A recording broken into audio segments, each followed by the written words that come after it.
I've had the opportunity this past year and a half to go around, observe, and talk with different members of the ambulance service. And after the hellos, how are yous, I'll ask them what their most distressing jobs are. What are the jobs you feel guilty and ashamed about, that you go home at the end of a shift and just wish you could have done something different? And the jobs they say, it's never the big multi car pileups with loads of casualties. Whether you speak to clinicians like paramedics or staff in dispatch and call handling, the incident that they kept on mentioning was when an elderly person had fallen on the floor.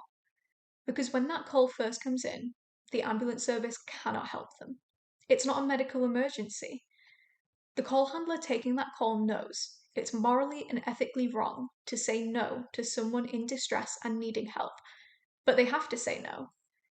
So, this elderly person will remain on the floor until it is a medical emergency, and the chance of a negative outcome in hospital increases drastically. This call handler is then left with this guilt and shame, which can be overwhelming and really quite distressing. It can lead to emotional numbing, dissociation, withdrawing socially, and self harming behaviours. As a set of symptoms, this has been termed moral injury.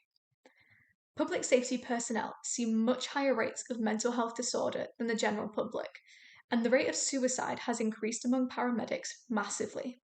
I propose that moral injury is an important factor in this increased harm, and better understanding it is key to managing it and possibly preventing it. My thesis looks at how moral injury develops in ambulance service personnel, what this looks like, and the effects that it has on the individual.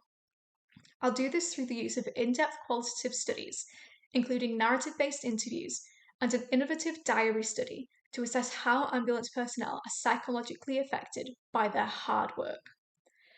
The diary study will show us not only how people react to an event on the day, but also how this changes over time.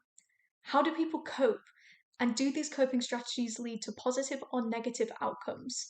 Because from what I've heard so far, it's likely the little things that keep people going, whether that's just listening to music or even getting a kebab on their commute home.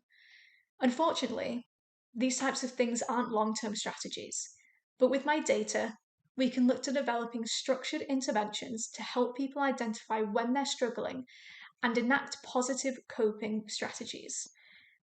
Hopefully, we can better improve the mental health among ambulance service personnel and save those that save lives.